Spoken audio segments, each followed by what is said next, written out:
Welcome back to my mental health and crime channel. My name is Huda London. This is for educational purpose only. This is the case of the Idaho quadruples. May the 4 victims rest in peace. Condolence to their families, and may the correct justice be served.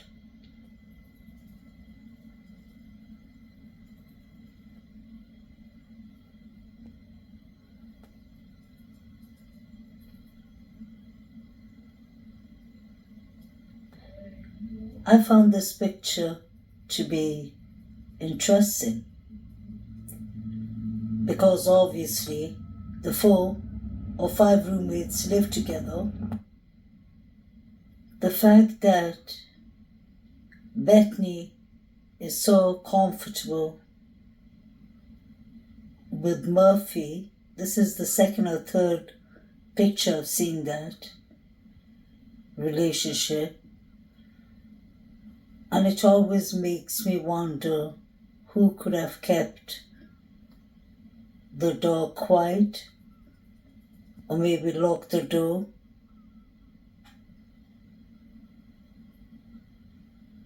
With Murphy in Kaylee's room. That they basically locked Murphy or shut the door with Murphy inside Kaylee's room. We know that Adam plays with Murphy. Murphy lives mostly with Jack D and Adam. I find it also strange that after the police were called, or 911 was called at 11:58, it was never mentioned if Murphy barked, let's say from 4:25 at night, right up to 11:58 in the afternoon when they decided to call 911. I find that to be strange because let's say that BF and DM, let's say they did not know what was going on inside the house.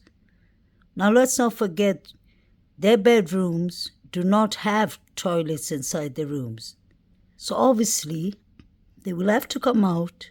They will have to come out to the corridor, pass by the roommate's room, and then go to the toilet. So wouldn't they have noticed the smell, the strong smell of red liquid? Wouldn't they have felt the breeze coming from the door, the front door that was left wide open? And how come Murphy wasn't barking? Even if he was found safely in Kaylee's room, could it be possible that Murphy was taken out of the house and brought back right before the police came? Because I would assume whoever was attending to Murphy had to have known Murphy. That couldn't have been BK. Unless BK has been in the house before and he knows the dog, then that would be different. The affidavit clearly says that DM thought she heard Kaylee playing with the dog upstairs. So that clearly tells me that Kaylee was in a room playing with Murphy, and Maddie must have been in her own bedroom fast asleep.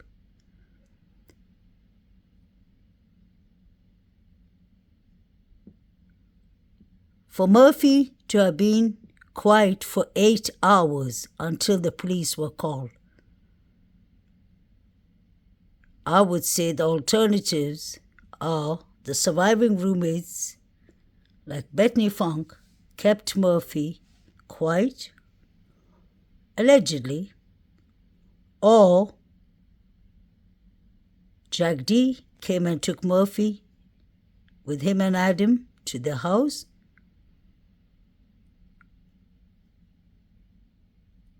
Or Murphy was given a pill and put to sleep for a while. Something doesn't make sense. You have 2 surviving roommates and a dog. I wonder what the relationship with DM and Murphy was.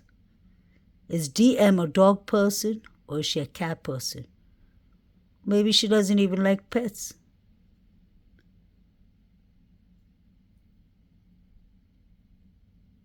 Murphy is important in this story and the timeline.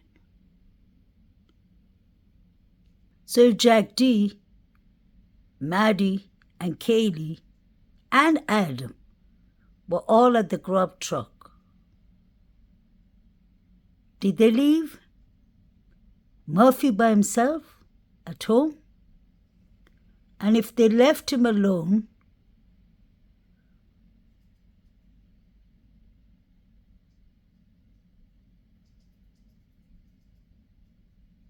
could that have upsetted Jack D? Let's not forget Kaylee was moving to Austin. She got herself a job. And she's going to travel to Europe for a year. She bought herself a nice SUV or Jeep. She looked like she's doing fine.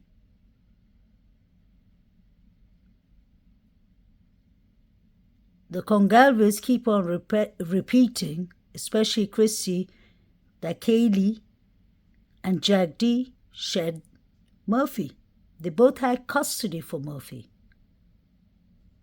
And Jack D could have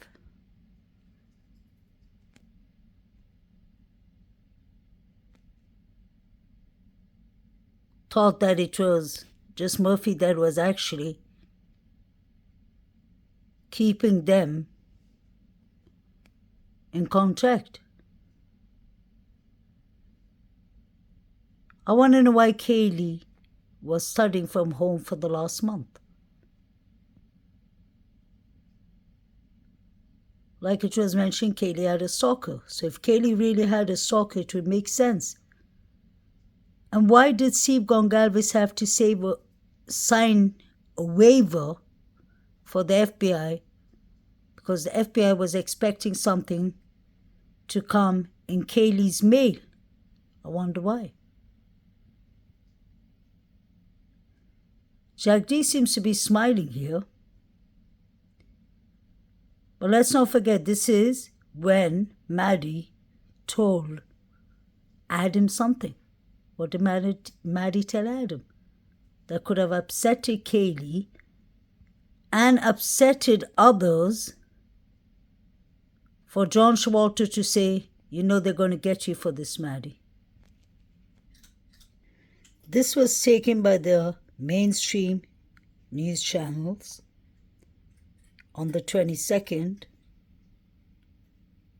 of November, 9 days after the quadruples took place,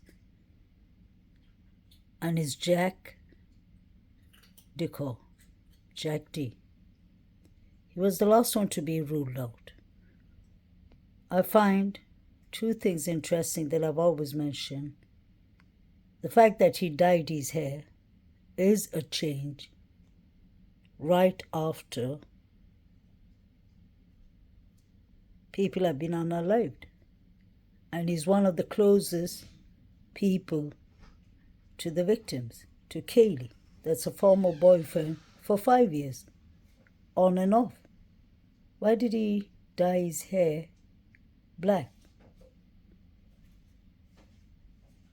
Thought he wouldn't find the time he would be grieving, in my opinion. The second thing that I find interesting, that is really important, a red flag for me, is the black truck. Could this be the same black truck that was driving in front of Taylor Avenue exactly at 3 a.m. in the morning It came from 1122 Kings Road direction. It was up the hill. It drove down, passed by Taylor Avenue. It was caught on the Banfield body cam by the undercover police. And this looks like the black truck, because DM is truck. The black truck that she's standing next to with the keys in her hand has much bigger wheels, and it's not the same truck at Taylor Avenue. So where was Jack D is my question. What was his alibi? That he was sleeping? And the only person who can confirm and verify his statement is Adam, who should be in question himself allegedly. Because what did Maddie tell Adam? Kaylee sounded upset.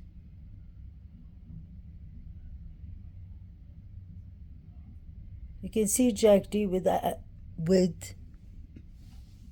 black truck and with his dog Murphy. Where was he and Adam?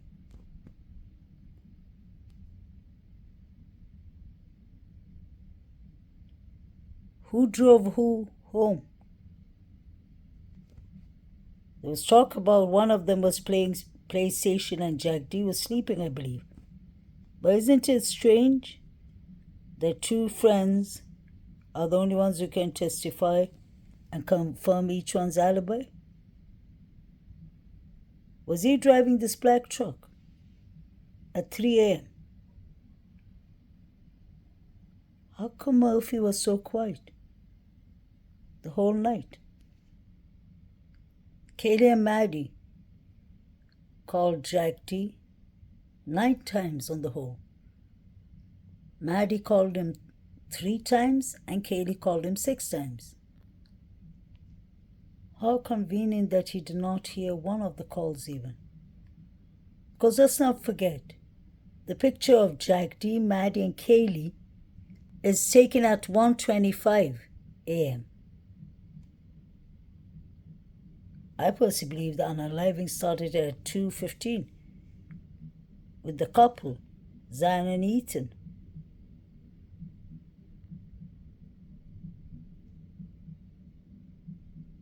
So he would have been awake. This is a small community. Word spreads quickly. It's not like nobody heard the yellings and people fighting for their life. Poor girls, they called Jack D, unless he called himself, allegedly. Why was he the last person to be ruled out? And why wasn't Kaylee's parents supporting him in the beginning? Why did he look injured in the beginning? His hands, in my opinion. Why was Jack D ruled out the loss? And why was Jack John Showalter Rogers ruled out in the very beginning? Doesn't add up. If you remember in the beginning, this truck was taken in front of 1122 Kings Road, allegedly. That was at 1:35 a.m. Doesn't it look like Jack D's white truck? So this is when the girls were going to the grub truck. 5 minutes before that. Or they were walking to the grub truck. Wow. I'm starting to understand. Could this be the white truck that passes by Maddie and Kaylee and John Jack Showalter? When John Roger Showalter is saying, you know they're going to get you for that, Maddie? That would make sense with the timeline.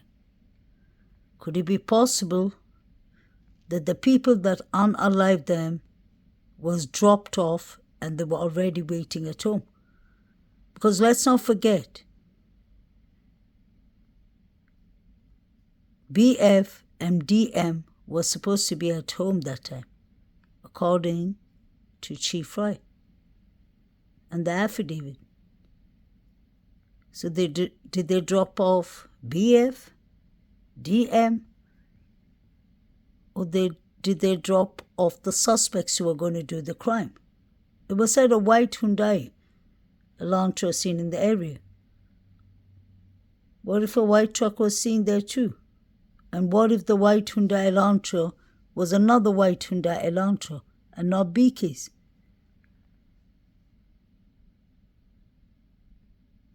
Was this the truck that dropped off the suspects? Were the suspects already waiting for the 4 victims at home? I always wonder if it's an inside job, if one of the surviving roommates let them in, because it doesn't add up. We're calling 911 9 hours later. That doesn't make sense.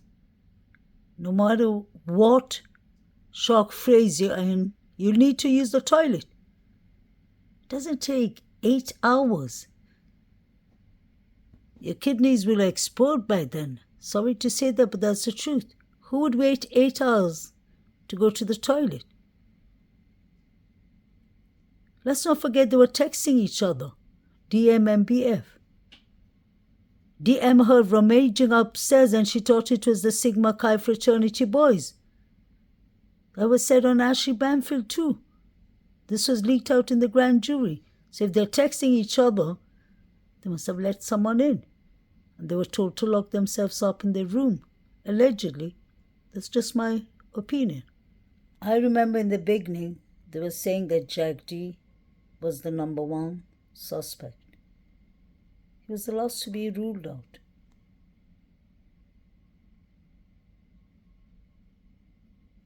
Where was he that night? His house is not far from 1122 Kings Road, so he would have heard people fighting for their lives. Xana fought for life, and so did Kaylee, allegedly, according to her father, because that's what Steve said. But Xana was said by the coroner and by law enforcement, by her parents. And for them to have injured or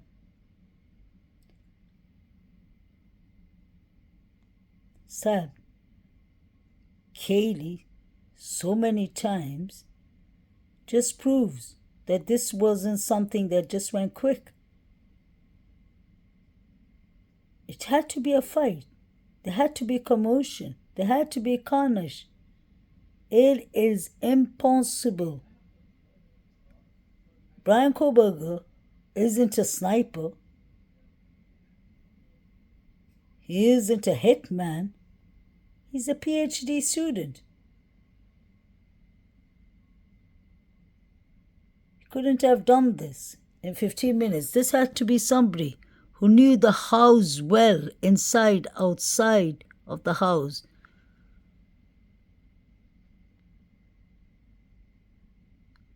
Students last fall. A new report claims the 2 roommates who survived the massacre were awake and texting each other while their 4 friends were stabbed to death one by one. This new revelation reportedly coming from grand jurors on the case and leaked to family members. Now, the only suspect, Brian Koberger, is still awaiting trial. According to the probable cause filing, one surviving roommate says she witnessed the killer, described as having, quote, bushy eyebrows, walking past her and then out of the home. Prosecutors say they do have Koberger's DNA found on a knife sheath left under one of the victims, and the judge has entered a not guilty plea on Koberger's behalf. Let's bring in Misty Maris, legal analyst and trial attorney. Misty, thank you so much for your time. So this is a new twist. It allegedly comes from grand jurors in the case, but no one is going on record. What was your initial reaction to this potential bombshell? As far as this is concerned, it's really difficult to verify whether this information is actually true. So let's go through a little bit of the history of the case. When the news first broke about this terrible, tragic killing, we learned that there were 2 roommates who survived the attacks who were in the house at the time. Now, at first we heard that they were both asleep. They didn't wake up till the following day. Then hits the probable cause affidavit. Well, the story begins to change. One of the roommates now had this encounter where she sees the assailant in the house that evening. So this is a dramatic change from the information that was set forth in that probable cause affidavit, if it were in fact the case that the two roommates were awake and texting during that time. So what does it mean for the case? Well, that would certainly be contemporaneous evidence relayed in those text messages as to what the two roommates heard and saw that night. Now again, we have... Pay close attention to this picture. This is Maddie and a friend, I guess. They both are standing in front of DM's room. You'll see the steps behind Maddie. That step leads to the third floor to Maddie and Kaylee's rooms. Now, if DM is trying to tell us that Brian Kohlberger, or the suspect, passed her by with a black mask covering his mouth and nose, and he did not see her, I have a hard time believing that. Whether he comes from Xana's room side, the opposite direction, or whether he comes facing this direction from upstairs, let's not forget DM opened her room 3 times. He would have noticed her. He would have at least even felt the breeze. He would have felt that a room is open. In my opinion, it's never added up with DM is statements, in my opinion. I've always shown you why. Even the Chief Fry said himself in the beginning, at the first and second police conference, he told the reporters, I never said the surviving roommates were witnesses. I said they were just there. So they had a hard time calling DM a witness in the beginning and BF a witness. Let's not forget, at the same time, Brian Kohlberger has said that he and his attorney wanted to speak to Bethany Funk because she has exculpatory evidence.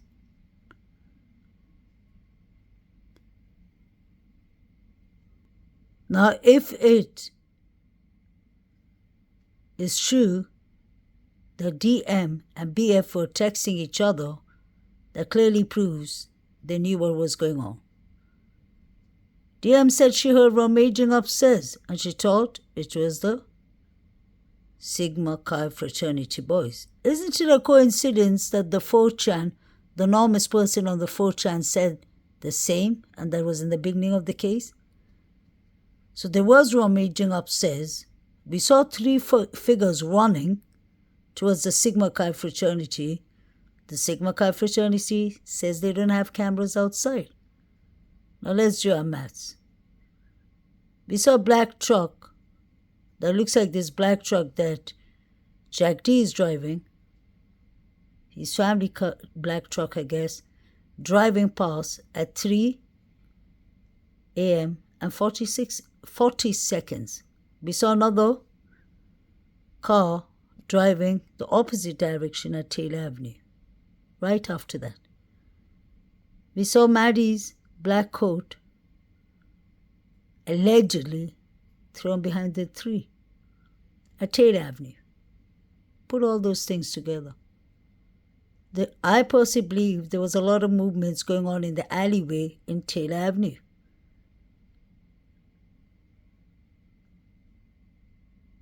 I personally believe everyone, not everyone, I apologize, but many people at the grub shop were carrying. They looked like they were carrying something in their pockets, in their pant pockets. You can zoom in and check that. We saw the picture. Saeed was watching, Jovito was watching, the others at the grub truck were watching. They're calling out Xana's name. Can't be a coincidence. I'm just trying to figure out where and how Brian Koberger plays a role in this. He could be totally innocent, or he could be involved. But I personally don't believe it's Brian alone if he's involved. There are many others involved. Or he could be totally innocent. Something doesn't add up. And I'm glad that there's a hearing coming up on the 21st and the 23rd. One is in secret, and one is the public, I guess. Everyone's allowed to be there. And they're going to come to a decision if Brian Christopher Koberger and Ann Taylor wants all the secrets to be released, I guess. Where's the 3 unidentified male DNAs? I have so many questions in this case. Why was the prosecutor William Thompson at the crime scene from the beginning when 911 was called? It was said in Law and Crime that it's quite rare. Where was Chief Fry? How many proper investigations was conducted and police integrations? I wonder. Because people were allowed to travel for the Thanksgiving break. FBI was not called into this case until the 17th of November. Now, this is a high-profile case. Shouldn't they have been called in immediately?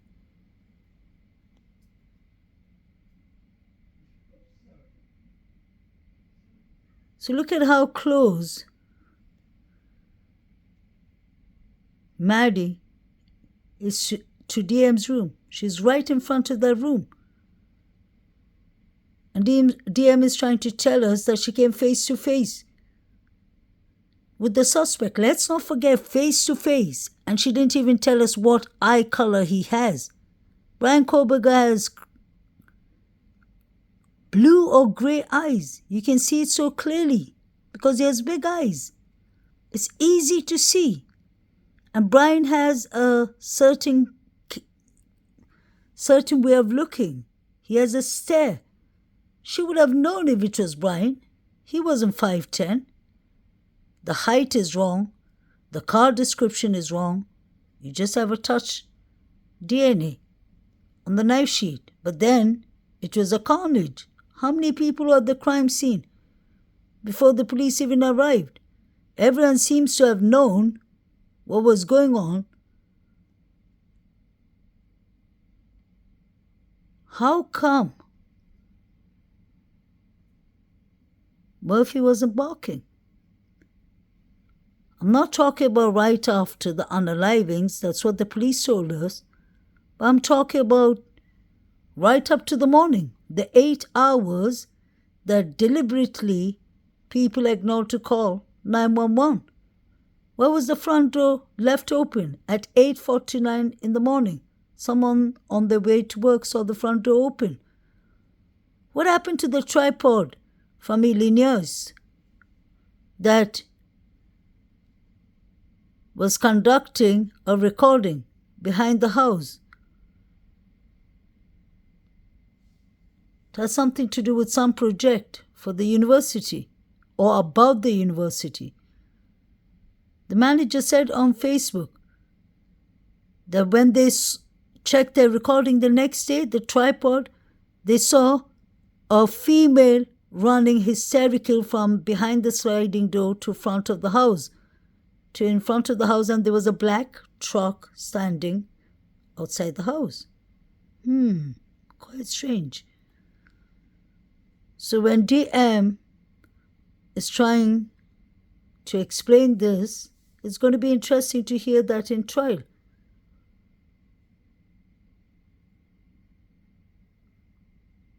I've always taken it into consideration that DM and BF could be threatened to keep quiet. I have another question. Why wasn't BF and especially DM put on a witness protection program?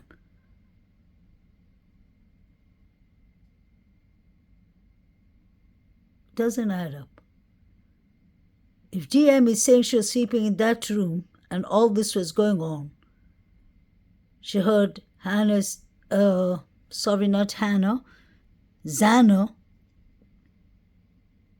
crying out for help. She heard whimpering. She heard the thud. She heard Kaylee saying, I think there's somebody here. She heard Kaylee playing with the dog. She heard the man saying, I'm here to help. She heard all these things, but yet again, she decided not to call 911 for 8 hours. And she didn't need the toilet for 8 hours. They were texting. Remember that, guys. So they're texting each other. I wonder what the text was about. Do you hear the noises? Are you okay? Lock your door. What was the text about? They all are down? Allegedly? The phone data is going to expose all this, I believe. The timelines, I believe, was from 2:15 right up to 3:15.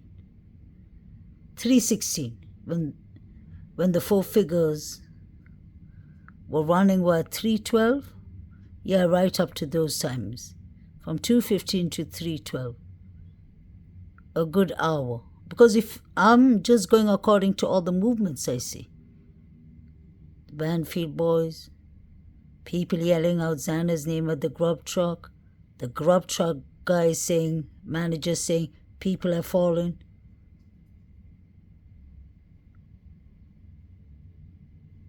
Make this make sense. That's the reason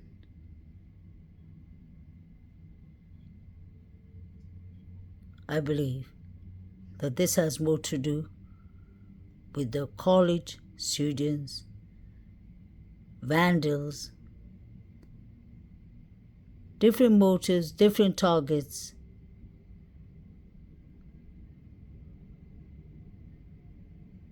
This has a lot to do with Kaylee. It could do with Hannah Clear, because there's a lot of coincidence with Hannah Clear's case. And if allegedly Hannah is being bullied by either Kaylee or Maddie, I heard it's Kaylee, if she is being bullied and the unalivings happened one day before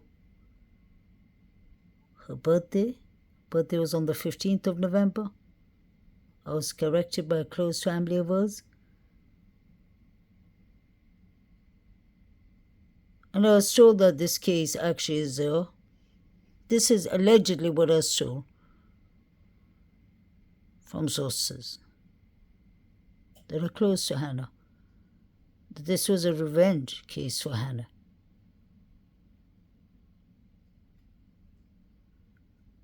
And I remember in the beginning I used to talk about this case a lot, linking to Hannah, because I hear a lot of comments, especially from the college students, were saying a lot of bad things about their graves and such things, God forbid, and they're saying that Hannah was being bullied and that this is all a cover-up and Hannah did not unalive herself, she was unalived. That was allegedly what was said. So if that, although Hannah's father said there's nothing to that, that's all a lie, which I can believe the father too, but there's questions there. Why was Hannah found unalive 3 days later? I find that to be shocking. Even although her roommate was away for the weekend, wasn't there any university staff who did not notice that Hannah, teachers, professors, that did not notice that Hannah wasn't coming to class often. Doesn't make sense. Then you have Hudson Lindo, who was found in the frozen creek right after Sigma Chi or Chi fraternity party. This all can't be just coincidence.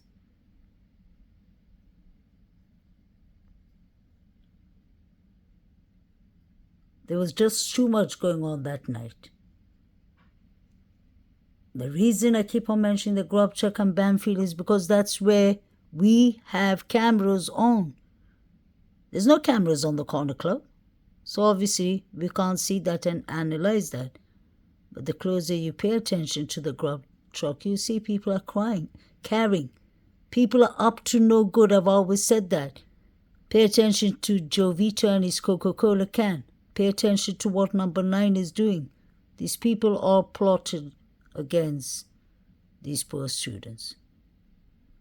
Nobody deserves to lose their life for any reason at all. I think that obviously, if this is a cover-up, the university will cover it up. Definitely. In my opinion, I'm entitled to my opinion. Imagine how many students they will lose a year. 40% of Ida Moscow's income comes from the university. Let's not forget that. Be woke. So obviously they're going to hide it. Hudson Linder's case was ruled as accidentally drowning. Imagine that. Hannickley was ruled to be that she unalived herself. The quadruples, they couldn't cover that up. But now, they're covering it up maybe on Brian Koberger. I'm not saying it's a cover-up, I'm just saying it doesn't add up.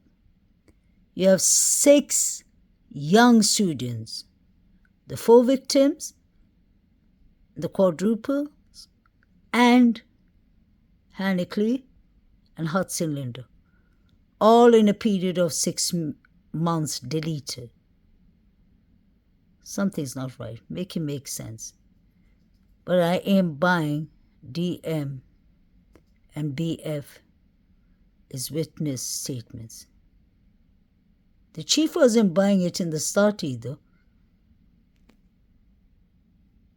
I wonder how many people were at the crime scene before 911 came.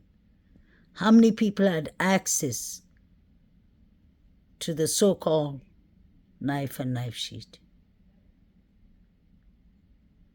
Even if the touch DNA was found at the button snap of the knife sheet, it still could have been put there.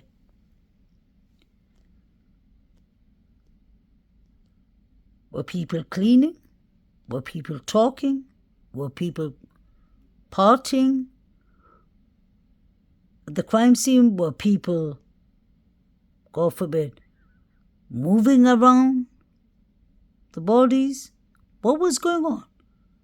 The reason I ask that is, let's be for real. 8 hours. The police weren't there. They weren't called. 911 wasn't called. They were distracting everyone. Distracting the timeline to get the correct timeline. And we are supposed to believe them? It's hard for me to believe them.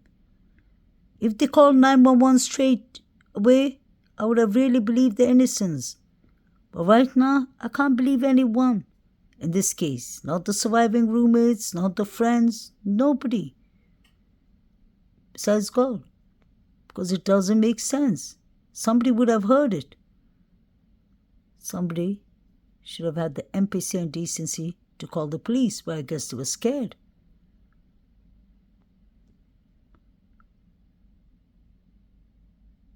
Why didn't BK attack again if he was a SK and an incel like they seem to be calling him? kill these young people, and what, if any, was the connection? Motive is not an element of crime or murder, but of course, every inquiring mind wants to know why. Why would Brian Kohberger do this to 4 innocent victims, college students? Could the state go to trial without motive? Absolutely, but I bet they won't. And the problem here is that we don't even have a connection to these victims. Forget about motive. State when and how this DNA got there. I'm not at all worried about the DNA. So how did the DNA get there? Does BF know the answer to that? Because according to Brian Christopher Kohberger, she can exonerate him. Wonder if they were dating, allegedly. Or do they know each other? Did she go to Washington Pullman? Did she have friends there? Did they cross paths? Or did she see the real suspects from the window, from her front window? Wonder what the text will show. That BF and DM were texting each other.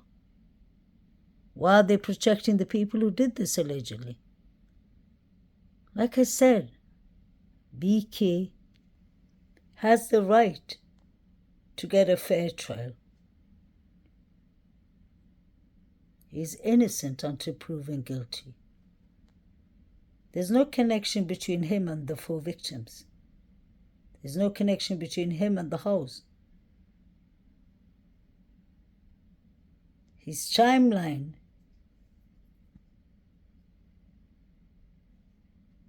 should have been more detailed on the things that, the loopholes to that so far. But besides the alibi, there's no motive there. A motive is not important for the trial, but it's important for the jury, because when they know what the motive is, it will make sense to them.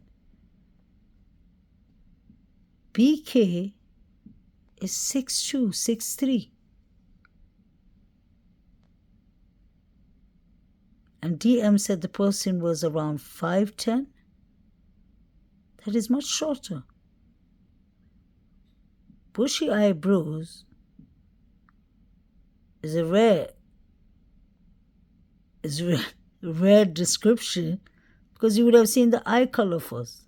She didn't even say if it was a white man, if it was a black man, if it was somebody with dark brown eyes, blue eyes, green eyes. Because she said she came face to face with the suspect. Let's not forget.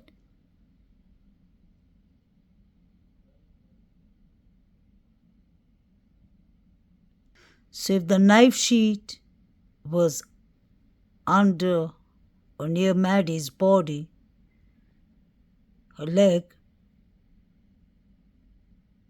we assume this started with, unfortunately, with Maddie. So was Maddie the motive?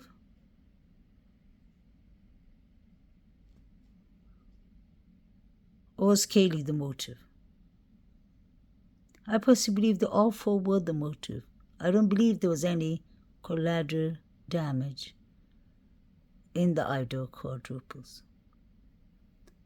I believe there were separate targets. Maddie and Kaylee were targets of the people at the corner club. And you all know who they are. Allegedly. And I believe the couple were definitely the targets. They were targeted by the Sigma Chi fraternity. And possibly Anaklee's brother. It was said that they were seen at the grub truck. Can't be just a coincidence. Doesn't the family come from Utah?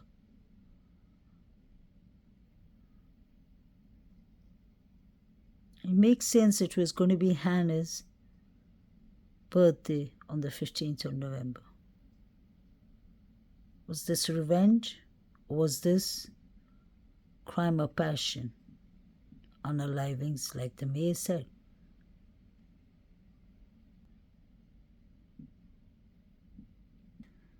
The biggest mistake in this case was that the house was demolished. That shouldn't have happened. The parents, the public, everyone, I don't think it would have helped, should have tried to stop it. Look at how quickly they demolished it, got rid of the 3 unidentified male DNAs. They're not talking about the Banfield clip, like the 4 figures we see running. It's all hish-hish, nothing to see, nothing to investigate. Quite strange. All the students were allowed to go home for Thanksgiving. They didn't check to see who was injured, who wasn't. It was a carnage. All it takes is for Brian Christopher Koberger to say, yes, I knew the victims and I was partying here with them. The case will shift to a whole different direction, because now they don't have the house anymore. Where are they going to purchase the house from? They're just going to come out with their 3D images. This trial may end up being a mistrial, I believe. I'm surprised that they didn't file for the Brady Gigolo order yet. The 3 unidentified male DNAs hasn't been turned in, nor much has been turned in. They should just file for the Brady Gigolo.